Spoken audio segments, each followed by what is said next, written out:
TP. Ramakrishnan മാധ്യമങ്ങളെ കാണുകയാണ്. നമ്മൾ തത്സമയത്തിലേക്ക് കടക്കും. എങ്ങനെയാണ് ഇടതുമുന്നണി യോഗങ്ങളൊക്കെ ഉടൻ തന്നെ വിളിച്ചു തുടങ്ങും? ഇപ്പോൾ സിപിഐഎമ്മിന്റെ തീരുമാനമനുസരിച്ച് ഇടതുപക്ഷ ജനാധിപത്യ മുന്നണിയുടെ കൺവീനറായി പ്രവൃത്തി തുടങ്ങിക്കഴിഞ്ഞിട്ടുണ്ട്.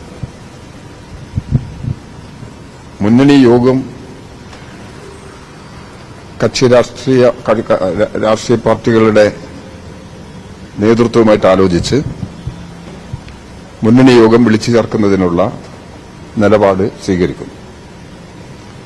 ബഹുമാനപ്പെട്ട മുഖ്യമന്ത്രിയുടെയും മറ്റ് നേതാക്കളുടെയും സൌകര്യങ്ങളെല്ലാം നോക്കി മുന്നണി യോഗം വിളിച്ചു ചേർത്ത് തുടർ പ്രവർത്തന പരിപാടികൾ തയ്യാറാക്കി മുന്നോട്ട് പോകണം എന്നാണ് ഉദ്ദേശിക്കുന്നത്.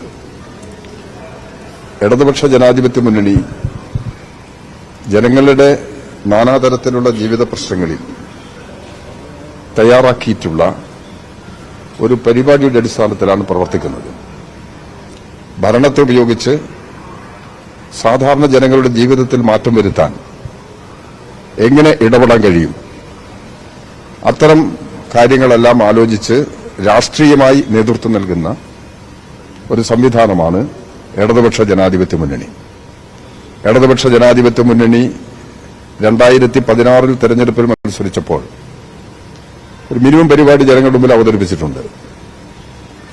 ആ പരിപാടിയുടെ അടിസ്ഥാനത്തിലാണ് 2016-21 കാലത്തെ ഗവൺമെന്റ് മുന്നോട്ട് പോയത്. 2021 തെരഞ്ഞെടുപ്പിൽ മത്സരിക്കുമ്പോഴും കഴിഞ്ഞ അതിന് തൊട്ടുമ്പോൾ 5 വർഷക്കാലത്തെ അനുഭവങ്ങളുടെ എല്ലാം അടിസ്ഥാനത്തിൽ ഒരു പരിപാടി ജനങ്ങളുടെ മുമ്പിൽ അവതരിപ്പിച്ചു. ആ പരിപാടിയുടെ അടിസ്ഥാനത്തിലാണ് ഗവൺമെന്റ് ഇപ്പോൾ പ്രവർത്തിക്കുന്നത്. മുൻകാലങ്ങളിലെല്ലാം വ്യത്യസ്തമായി ഓരോ വർഷവും ഗവൺമെന്റ് ചെയ്തുകൊണ്ടിരിക്കുന്ന പ്രവർത്തനങ്ങൾ ഈ പരിപാടിയുമായി ബന്ധപ്പെടുത്തി ഇതിന്റെ പരിശോധന ഗവൺമെന്റിനകത്ത് നടത്തുകയും പ്രോഗ്രസ് റിപ്പോർട്ട് പ്രസിദ്ധീകരിക്കുകയും ചെയ്യുന്നുണ്ട്. ഇതിൽ ജനങ്ങളുടെ അഭിപ്രായങ്ങൾ വരുന്നുണ്ട്. ആ അഭിപ്രായങ്ങളെല്ലാം പരിഗണിച്ച് ഗവൺമെന്റ് സംവിധാനം കൂടുതൽ ശക്തിപ്പെടുത്താനും ജനക്ഷേമ നടപടികൾ ത്വരിതപ്പെടുത്താനുള്ള നിലപാടാണ് എടുക്കുന്നത്. ഇത്തരം ശ്രമങ്ങളുമായി മുന്നോട്ട് പോകുമ്പോൾ തന്നെ കേന്ദ്ര ഗവൺമെന്റ് തുടർന്നുകൊണ്ടിരിക്കുന്ന സാമ്പത്തിക ഉപരോധം കേരളത്തെ വല്ലാതെ ഉലയ്ക്കുന്നുണ്ട്. അതിനെ അതിജീവിക്കുന്നതിനുള്ള നിലപാടാണ് സംസ്ഥാന ഗവൺമെന്റ് സ്വീകരിച്ചു വരുന്നത്.